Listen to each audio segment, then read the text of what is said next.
Very good clips. Give it up for very good clips. Go subscribe to them. We're doing bird of the week, folks. I'm not gonna let this woman steal time from the bird, because the bird comes first. Now, the bird of the week this week is, like I said last week, we only talk about proper birds on this show. This is the barn owl. This is a great owl. I think they call this owl the monkey-faced owl too, which is it's fun because it's a little needlessly racist, and also I kind of don't get it. This is the barn owl in flight. This is from BBC Earth. Hopefully we don't get copyrighted for something like this. Here we go. Okay, as you see here, they call it the, I think, moon-faced bird too, which is kind of like, oh God, it's again a little needlessly racist. Just let's stick with barn owl. We got barn owl. That sounds good with me. Which even barn owl, it's like, huh? Wonder who he's talking about there. As birds of dusk. Barn owl, was that a gypsy? What is that? Dusk and night, haunters of the dark, creatures of the moon. So what I love about these creatures of the moon, I love that. These are also good omens to be seen. They would be seen in like the belfry of a church. They would look up, and if you saw them there, it would be like sort of a religious, spiritual experience. People almost thought of them as like ghosts or something like that. Yeah, they're on the Deftones album. Supernatural vigilance. Diamond Eyes. It's a great bird, and again, it needs to be a proper bird. This is a proper bird here.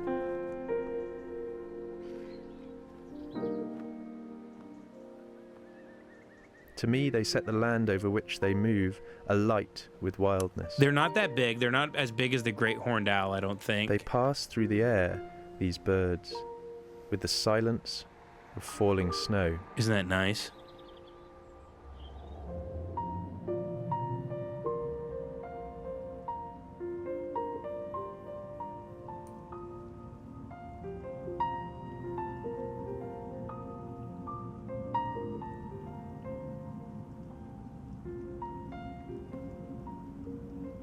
Even a familiar landscape feels wild in snow.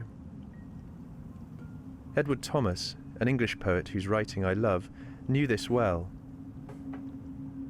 Thomas lived here in Epping Forest during the winter months of 1916 to 1917, just before he went off to fight on the Western Front. To Thomas, the forest in snow seemed even more ancient and even less inhabited. The untrodden snow made wild of the tame, he wrote, casting out all that was not wild and rustic and old, and we were glad. We had seen nothing fairer than that land. Do you guys know about the shrieking elk? We might get into that too. I'd love to talk about that. Do you guys know how an elk, we'll get right back to the owl, but elk shriek?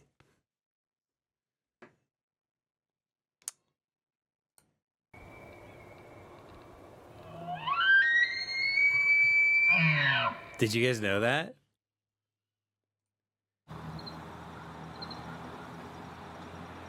This is how they speak to each other.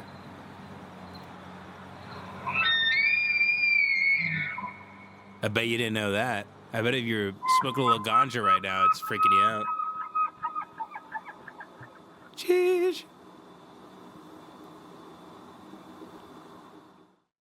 If you were alone in the woods and you heard that, you would think it's the trumpet of an archangel. And Christ's 1,000-year reign has begun. But in fact, it's just a shitty deer.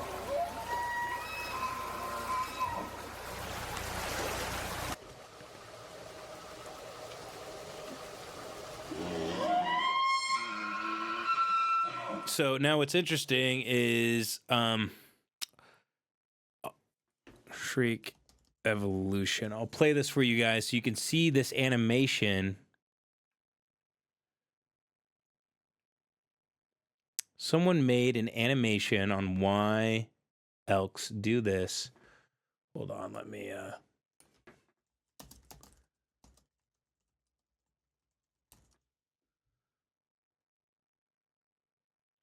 Now I know why, but I want to find. Oh, here it is. This is great. So I watched this initially. Every now and then, we like to. I watched this on CBS Monday Morning, which is my favorite show. There's nothing better than CBS Sunday Morning. It's such a nice white man show. I don't really know how to explain that, but I do actually. Here, let me explain it. Actually, on the show where I explain things, it's just it's boring. And it's just needless information that you would be interested in. If everything in your life is pretty much fine, you would go, I want to see where CBS Sunday Morning goes. They talked about, the history of like Bob Ross or something. And you go, beautiful. Or they're like, we went up to see Gene Hackman at his cabin in Montana to talk about the new book he's been writing. Now, Gene, usually your words are written for you, but now you're writing words for other people to read. Do you think it's similar to being an actor, and it's just Gene Hackman walking through the woods talking with a nice white lady who's older about art and stuff? It's just a nice... I would never, ever tell, anybody that I meet who, had a rough childhood or... nobody from the streets. I want to mention I watch CBS Sunday, but I love me some Mo Rocca. I love me some Mo Rocca. I love me some little mini documentaries about like Jekyll Island or elk. Now, this is an interesting animated piece they did about why a big elk sounds so quote unquote puny. Watch this. Journey into the creative world of contributor Robert Krulwich and animator Nate Milton. She's like, behind me is a painting from Adolf Hitler. Isn't that beautiful? Let's admire that for a second. People forget that Hitler had an eye for these sorts of things. He was a beautiful man. Contained multitudes. We think his name has been smeared too much in the media. Let's focus on the good things that Hitler did and the beauty that he could appreciate. Every now and then, we like to journey into the creative world of contributor Robert Krulwich and animator Nate Milton. This morning, they're taking us to the Rocky Mountains. And as always, we're traveling first class. Here's the thing. You know what's weird about CBS Sunday Morning? Because of the people that watch them, it's clearly like waspy, Quakery guys like me, like just guys who are just total, pussies and haven't done a push-up in 15 years. And then like also, like really old, like white people who like reuse coffee beans and stuff in their percolator, even though they have plenty of money. And the last time they bought denim jeans was in 1997. They have, one pair of like Velcro shoes, like those type of people. They got a nice nest egg, but they want to get like the senior coffee at McDonald's and everything. Those type of people watch this show. I'm just not realizing they never do anything about like rappers or anything, which is very weird. Like I've never seen them do anything with like, even like, I don't think I've even seen them do something with like Drake or something. If they do a musician, it's usually like, the old ones, it's like Bob Dylan or it's like Billie Eilish. I think they did Billie Eilish a while back. Like they do stuff like that. About size. There's no edge to CBS Sunday Morning. That's what's so nice about it. It's a nice, smooth vanilla latte, and it goes down easy. If we have and it's two not even frogs, hot. one of them is It's just little really and the other warm. one is bigger, generally the little guy will croak higher and the bigger guy lower. And you'd see the same thing with birds. Little birds go high, bigger birds lower. And there's a reason for this. If an animal is bigger, it generally has room for a larger larynx, longer vocal tracts, and more space inside to It's like a produce a bassoon. deeper sound. Musicians know this, of course. Your bassooncer, for example, is a little longer than her clarinet. See? So we would expect, go ahead. They usually never do animations like this, but this was the such a bigger lovely thing to that stuck go with me. lower. And Tuba's the biggest of all. They go. I want to correct myself. That's the first black person I've ever seen on CBS Sunday Morning. So you got to give, maybe, times are changing. This was about a month ago. They're trying to be a little bit more progressive here. I will say one time they talked to Whitney Houston, but she was in Zurich. And Whitney Houston was on this mountain and she was looking out over Zurich, and it was just a sea of like white people in this like Richard Scarry type town, like going about like doing the mail and like getting like carrots and cabbages in a brown bag and walking. It was just Whitney Houston looking at it like the whitest. She was like it's like Rivendell. It's like something out of Lord of the Rings. So that's the only time I think I've seen them talk to a black person, but they were like, we're meeting you on the grounds that we go to the whitest place on earth where the demographic is 100%, well, 99.9% white, you, of course, being black, Mrs. Houston. On it, personally, can I just call you Whitney? Even saying the name Houston makes me a little uneasy. I know about Mike Jones and these thugs down there. Here we go. The lowest of all. And that seems to be the rule. But like all rules, every so often you find a fascinating exception. And my favorite... It is funny that the animator was like, I am going to draw the first black person that's ever appeared on CBS Sunday Morning, but he's not allowed in the room. Of all. So we're going to make it where he can't even get in the room. The bigger to go lower. He can't even get in the room.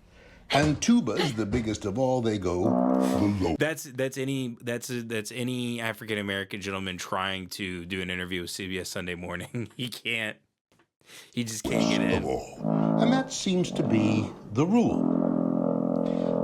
But like all rules, every so often you find a fascinating exception. And my favorite is elks. Yeah, I just said elks. Elks are very big. A full-grown bull elk averages more than 5 feet tall at the shoulders and can weigh between 700 and 1,100 pounds. And you look at a critter this size and you would naturally expect a deep basso voice, but when you hear an elk calling out, well, it's just embarrassing, really. They sound like mammalian canaries.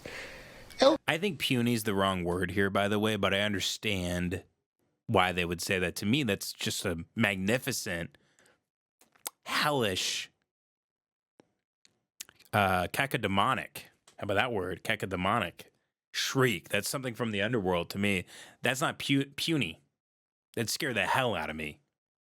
You wouldn't call a mountain lion scream puny. Sounds like a woman's yell. But I get what they're saying. Let's hear them out. You're going to figure out why. They're odd. The animal that most resembles them is a red deer found in Asia and in Europe. And when a red deer calls out, it sounds, well, kind of like you would expect. Now compare that to the elk. And here's the deer again. Nobody knows exactly why elk develop this way. Their vocal cords are longer, but they've got muscles inside that constrict the sounds and have them go falsetto. But why? Why do this? The explanation is so unlikely, I'm just gonna say it. It's wind. Elk live mainly in the mountains, in the Rocky Mountains, which, as this map shows, is an especially windy zone. And these deep blue lines you see here, they track high wind speeds roughly at the height of a tree. And when the tree is a pine or a spruce, as they are in the Rockies, wind creates a whistling noise that can get very loud for very long, even days at a time. These are the loudest trees I have ever encountered, says biologist David Haskell. It's like the forest is shouting. So where then does that leave an amorous elk? Well, when it comes time to mate, a male elk will go to a spot kind of alone where he can advertise, they call it bugling. He will cry out as loud as he can in the direction of some lady elks who may be 2 or even 3 miles away in all-female herds, cloistered somewhere in the forest where they gather and they listen. Meanwhile, other males in other places will cry out, bugling their love songs simultaneously, begging for attention. And they do this with the wind around them blowing fiercely, which should make it almost impossible for anyone to hear anything unless male elks can find a way to get around the wind.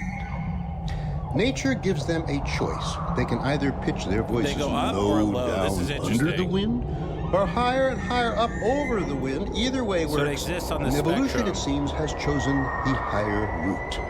Wind takes up so much audible space in the Rocky Mountains that over the last 10,000 years, American elk have learned to sing in higher and higher register in order to reach females who hear them and then welcome the best performer into their herd where he can make babies. Lots of babies. And that's the key. Yeah, cute little reproductive babies. success. Look at those little cute babies. So it may be that male elks sound like big canaries because going soprano gets them up over the wind barrier. Yeah, there could be other explanations. Female elks may find a high-voiced male just very sexy and choose them with or without wind. Sexual attraction matters in evolution, but so does environment. And as best we can tell, when you hear a big elk call out like a little bird, and you say, "What is that about?" we say, best guess, blame the wind. I mean, have you ever seen something so relaxing and calming? Love it. I mean, there's really nothing better than CBS Sunday Morning. You all should subscribe. They do great work. You will not be learning anything about the streets, so don't be hoping and wishing for something like that. Back to the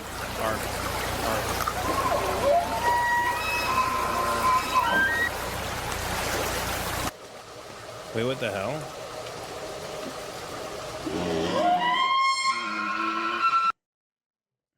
It's weird I wasn't on it, but anyway, here's the barn owl. Check out these little dudes.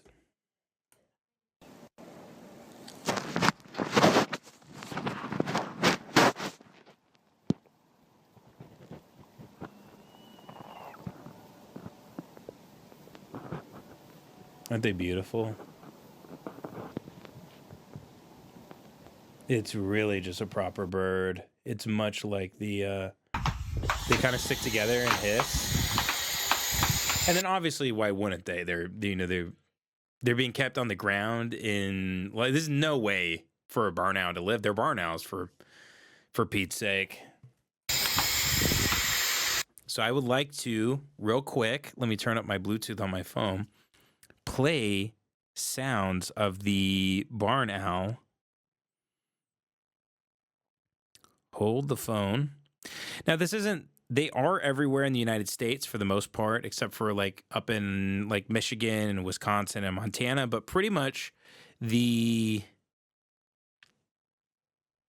bottom 2/3 of the United States, they do live in, and they only hunt at night. They're nocturnal. And they hide up in high, like a belfry of a church, something like that. Or a barn. Obviously, that's where they get their name. I will show you through my. So if you want to get into birding, you should download the Merlin ID app. It's from Cornell. It's developed for birders to help you identify a bird. So you see a bird, you take a picture of it, you can upload it. You can narrow down your bird based on the region you're in and narrow it down by the call and the song and everything else. So American barn owl says rare, and that's in terms of a sighting. They're not that rare of a bird, but in terms of seeing one, that's what birders are interested in.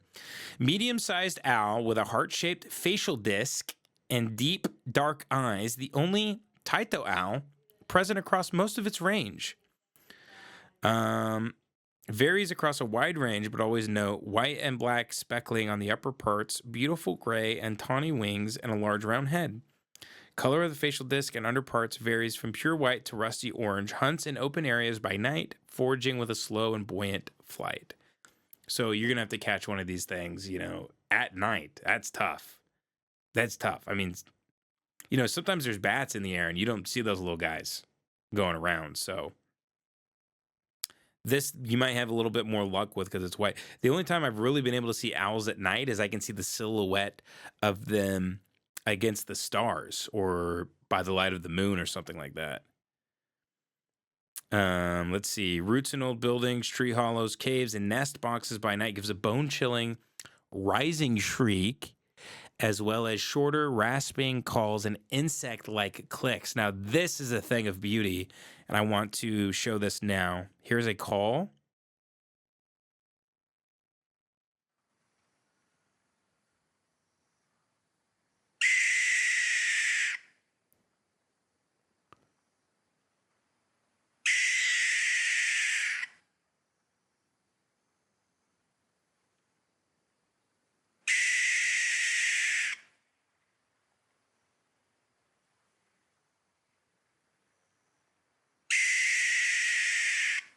Really nice. Let's see. That was recorded in Florida in 2018. Here's one uploaded by a user, or this was definitely documented by a scientist and then put on an app. This is an American. This is California, June 2004. Yeah, very similar. You can see region by region, these things change, you know. This is not going to be the call of a baby. This will be the call of an adult. Here's the juvenile calls. The babies are so cute, even though they're, you know, it's like they sound like the things in The Quiet Place. It sounds like those Quiet Place fuckers. Okay, so let me show you now. Barn owl sounds. I think I found the clicks because they don't have the clicks uploaded. Barn owl clicks. You got to hear this because this is amazing. This is something out of like a Ridley Scott. Okay, so this is the first call, which we already heard that. Second call, and then juvenile call. Don't these have the clicks though? Hold on. Yeah, I know. Where're the damn clicks? Oh yeah, this. Here you go. This is the second call.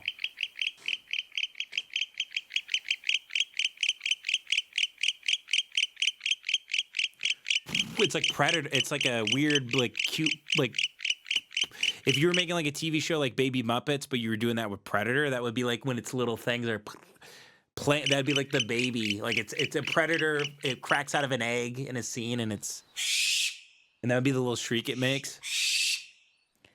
There's aliens amongst us. It's kind of cool. Like the.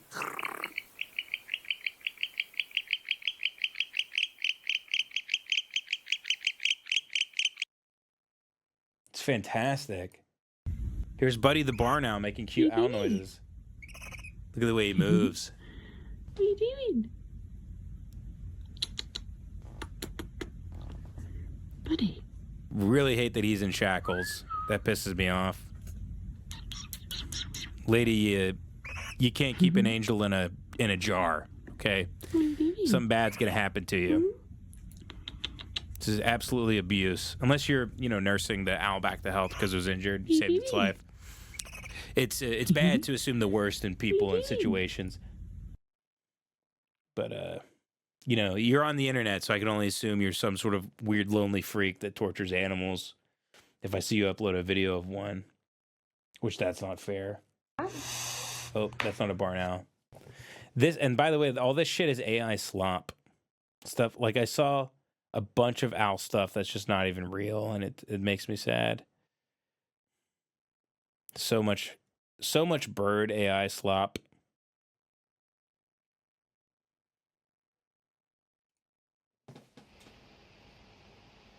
That's incorrect owl.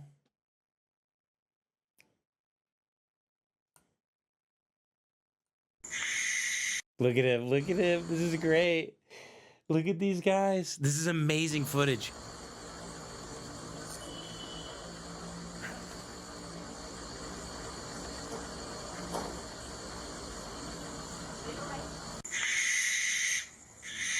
It's a jump scare.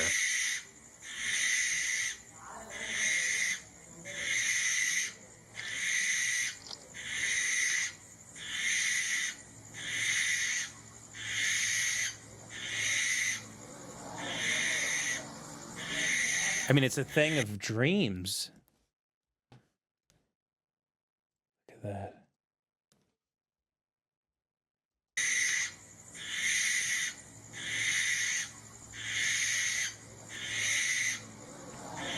Only in your night terrors would you see something so beautiful, haunting.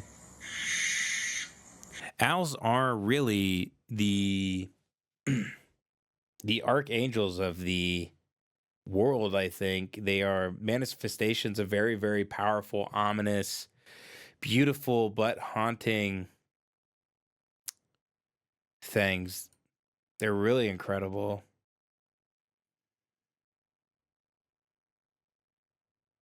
Before I take a break here, let's see.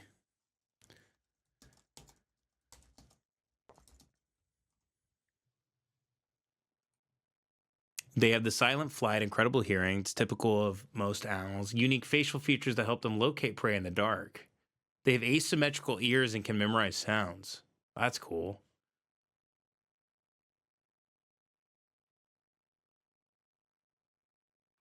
Primarily active at night. That's sick.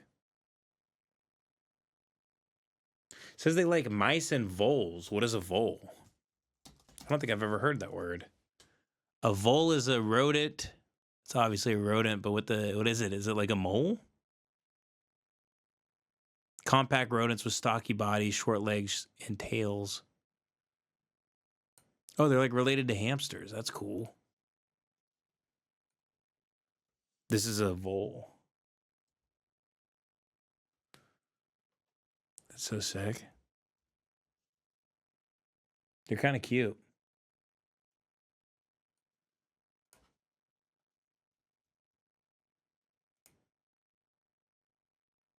They swallow their food whole. Oh, that is so sick. Wow, they just swallow rats whole. That is so awesome. It's also, it's a good omen for farmers. That's why they love seeing them in their barns. They think they're good luck. They keep disease and rats and mice and everything else out of the damn place. The females actually have vibrant reddish brown hues that stand out against the males, which that's very atypical for birds. Everybody who's a birder knows that the males are the ones who are colorful.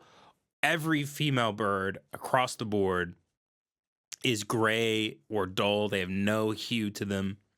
Smaller gorgets, if any at all, and hummingbirds, none of the flashy, iridescent throat flakes. Males perform flight displays to attract females. That's pretty cool. Shut the fuck up, Very Good Clips. Keep cutting clips. You're going to be printing money soon. Go subscribe to them.